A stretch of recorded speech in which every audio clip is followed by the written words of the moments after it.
Magandang umaga sa inyong lahat. Ako nga pala si Binibining Princess Speaker Vera at ngayon ay tatalakayin natin ang tungkol sa radio broadcasting. So, ano nga ba ang radio broadcasting? So, ang radio broadcasting, ito ang komunikasyon ng mga tunog sa pamamagitan ng mga alon o waves upang maghatid ng musika, balita at iba pang uri ng programa ng istasyon sa maraming individual na tagapakinig. So, mahalaga ang radio broadcasting kasi hindi lamang talaga siya naghahatid ng balita o impormasyon sa mga tao o mga mahalagang impormasyon, kundi ang radio broadcasting ay isa rin siyang tawag dyan, nagiging freedom of speech din natin siya kung saan ang radio broadcasting ay nagiging boses ng mamamayan. Una dito ang radyong pampubliko or public radio. Kapag sinabi nating radyong pampubliko, ito ay mga istasyon ng radyo na pagmamay-ari ng gobyerno na kung saan nagsusupply sila ng mga programa na may malawak na sakop na usapin. Tulad na lamang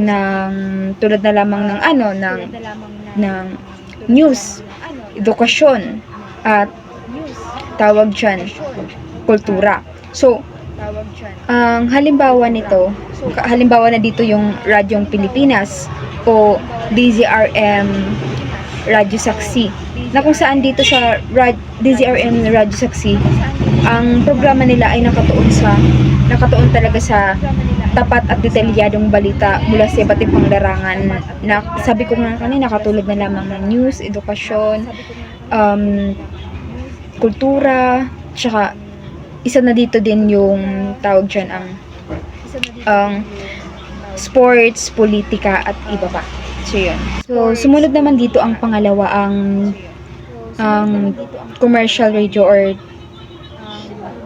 radyong pang-komersyo, na kung saan ito ay mga istasyon ng radyo na pagmamay-ari ng pribadong kumpanya o network. So ang pangunahing layunin talaga ng commercial radio or radyong pang-komersyo ay magbigay ng musika at entertainment sa kanilang mga tagapakinig, na kung saan doon ay mas lumalakas ang kanilang kita sa pamamagitan ng mga ads. So halimbawa nandito ang Love Radio, ganon. Tapos nagbibigay din sila ng impormasyon tungkol sa mga parang nag-i-endorse sila ng produkto na maaaring bilhin ng kanilang mga tagapakinig. So, sumunod naman dito ang tawag dyan, ang pangatlo, ang community radio or radyong pang-komunidad, na kung saan ito ay istasyon ng mga radyo na nakatuon sa pagbibigay ng impormasyon sa komunidad o pamayanan. So, wala talaga silang layunin na kumita. Ang kanila lamang talagang intensyon ay makapagbigay sila ng impormasyon o mahalagang impormasyon o issue sa mga tagapakinig. So, halimbawa na dito, yung mga maririnig natin sa ating telepono din, na kung ano yung nangyayari sa atin sa isang komunidad, ganun. So, naiintindihan ba?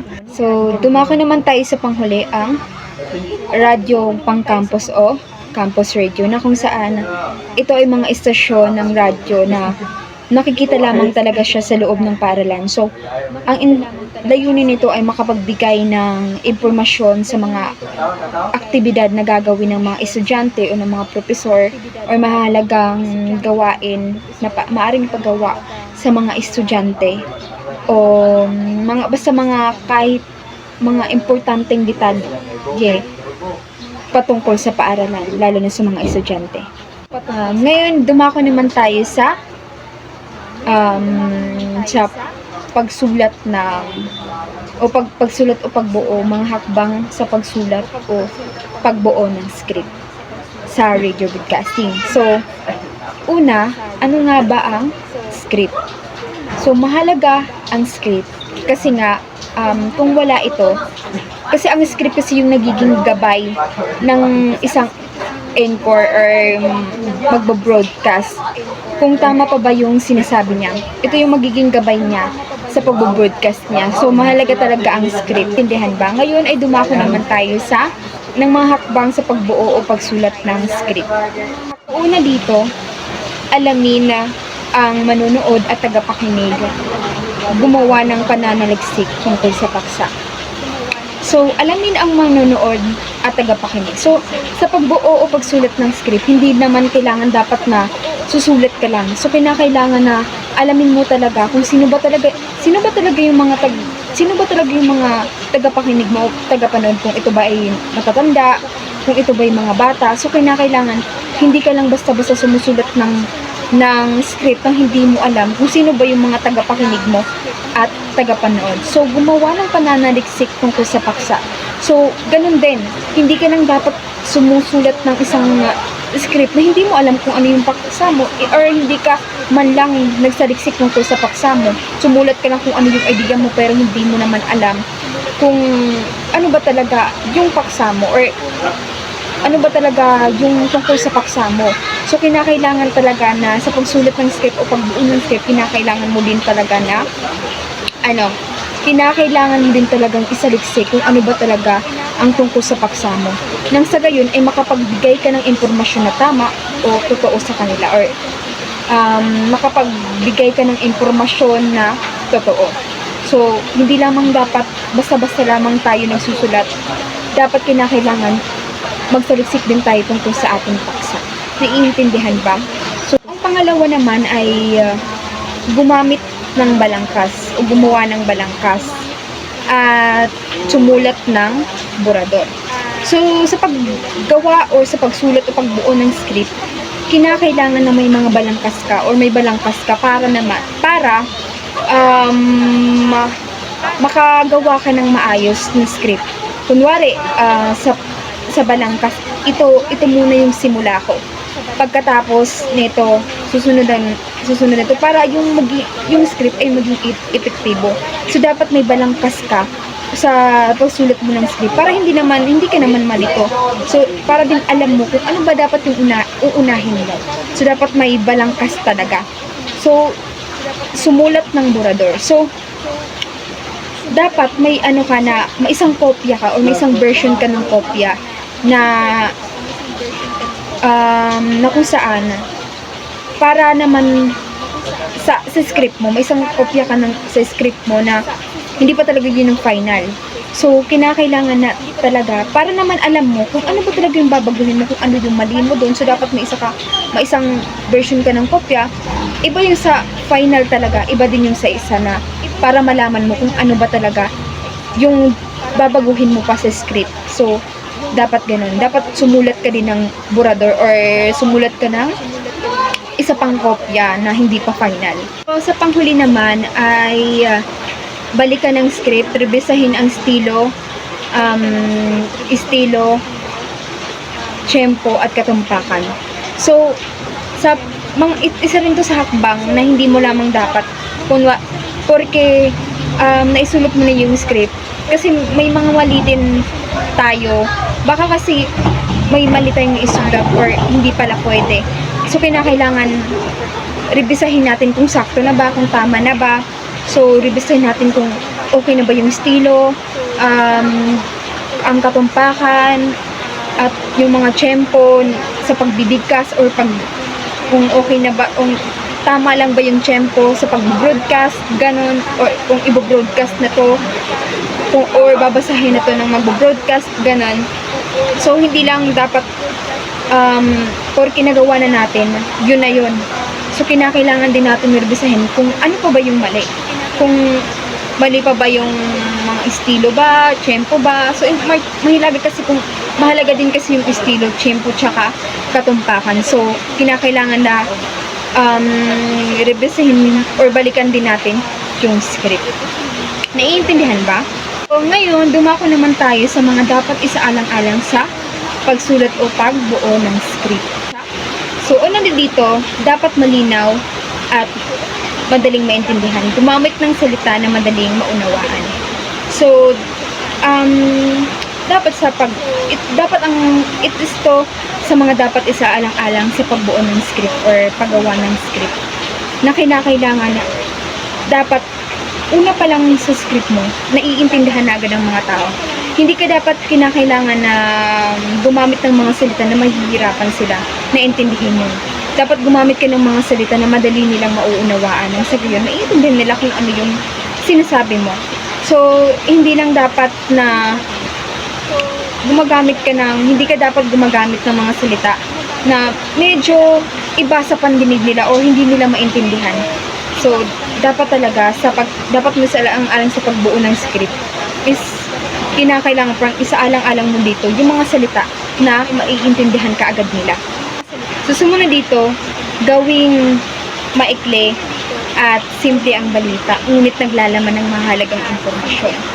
So, isa rin sa dapat mong isaalang-alang talaga sa pagsulat o pagbuo ng script ay kinakailangan na hindi mo na papapahabain pa. Kasi may mga kasi na mahaba nga pero wala namang laman.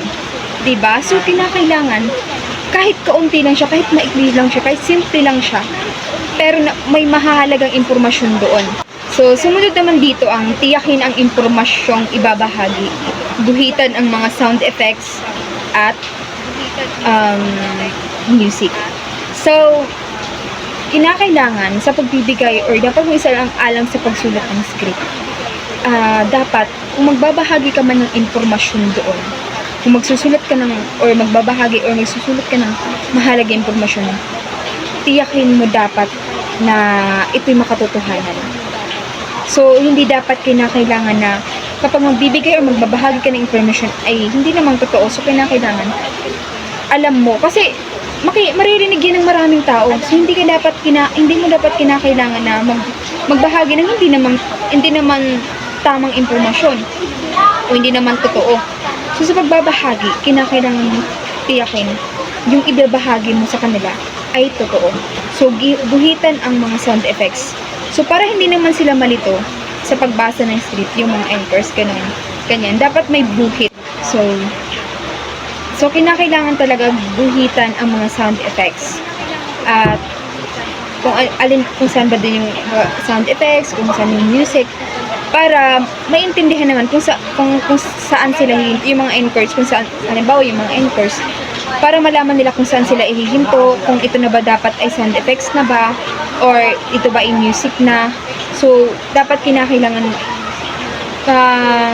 pagkakalagay mo din ng is dapat may guhit din para alam nila at hindi sila malito. Naiintindihan ba? Sa panghuli, maglagay ng tutuldok at kolon pagkatapos isulat ang pangalan o ng tauhang magsasalita. At pagkatapos, lagyan ng sound effects o music.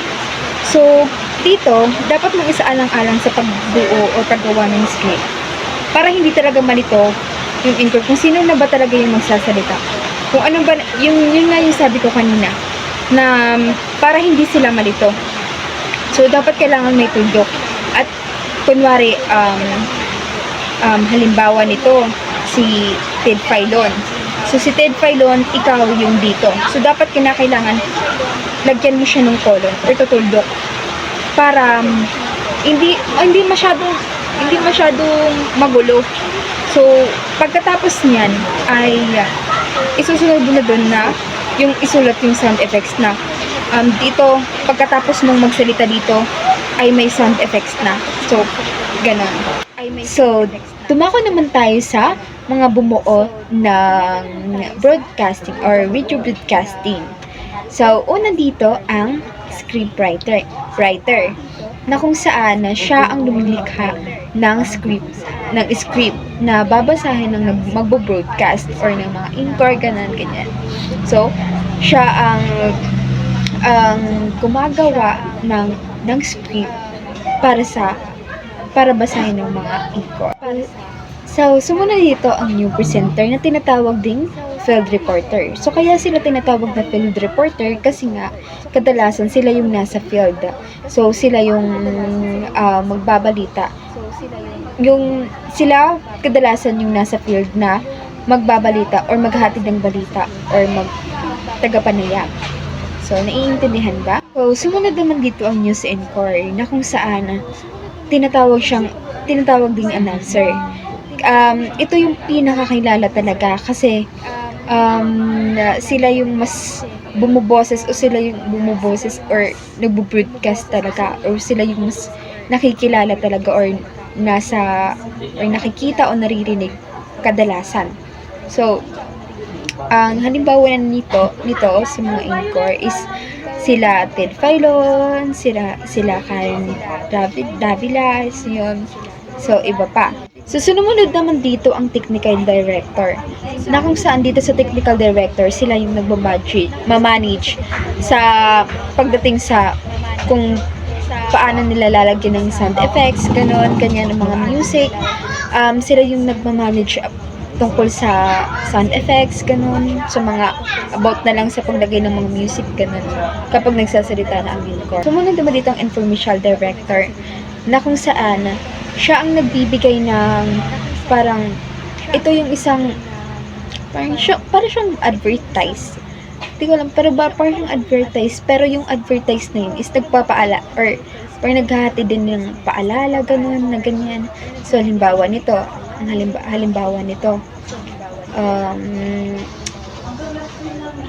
tungkol na lang sa